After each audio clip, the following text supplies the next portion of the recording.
Hey guys, today we're going to take a look at Dirge of Cerberus Final Fantasy VII on the PlayStation 2. So this was one of the Final Fantasy VII compilation spin-off games that came out in, I think it was 2005. And this one focused on Vincent Valentine. And as with most things, made him a little bit more emo than he was in the original game.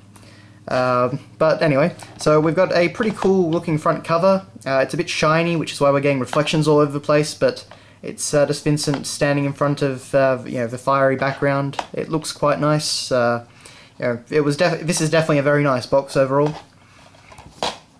On the side we've got Dirge of Cerberus written in this kind of nice silver writing, and on the back we've got this very nice little render of all of the original Final Fantasy VII cast. So I particularly like this little thing. I don't think it ever appears anywhere in the game. I mean, these characters barely make an appearance in the game in general, aside from Yuffie. But regardless, oh, and Reeve. But anyway, it's a nice shot for the back of the box anyway. So Midgar died, something survived. And of course we get our few little screenshots. And the game was quite graphically impressive, for the PS2. It had some very, very nice cutscenes, particularly. So on the disc we've got this great little, I don't know what you'd say, this little decal of the Cerberus heads, and it's kind of like this icon that appears multiple times throughout the game. It's this little kind of keychain that's attached to his gun, which is called Cerberus at the time in the game. So yeah. Now, Dirge of Cerberus wasn't really a great game. It wasn't particularly well received, but at the time I actually did have a lot of fun with it.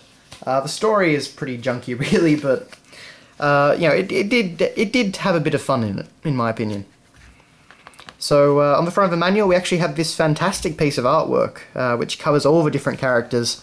So we've got Vincent in his Chaos form up there, which looks really badass, and we go through all the new villains. We've even Gact up there. I can't actually remember most of these characters' names, to be honest, but and then we have all the mainstays down here, so Reeve and Yuffie and Cid, Barret, Tifa, Cloud, etc. So it's a very nice front cover. And then we actually do get a full colour manual. Nice render of Vincent there.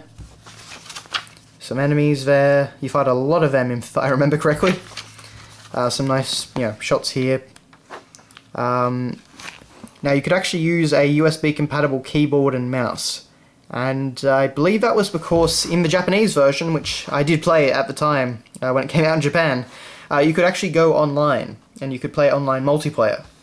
And but that was actually, I believe, taken out of the US version, because by the time it got to the West, it was actually, the service was basically dead in Japan, so they didn't bother to take it over. We actually go over the story of Final Fantasy VII in... it's a pretty brief overview, but it gives you some of the main details at least. Aside from that, we get renders of all our main characters, so Reeve, Yuffie, Vincent, Azul, Shulk, Rosso, etc, etc. Get some more renders. So it's a very short manual, but it's quite a nice little manual as well. And then we have an ad. Coming soon to mobile phones, Dirge of Cerberus Lost Episode. So be the first to take a revolutionary step in mobile phone gaming, and that was one of Square Enix's big things at the time, was creating mobile phone games. Things like Before Crisis and this little thing here. Except this actually did come to the West, I'm pretty sure. So yeah, I just don't think it was particularly good. Actually, it dates it rather a lot if you look at the type of phone that they're playing the game on.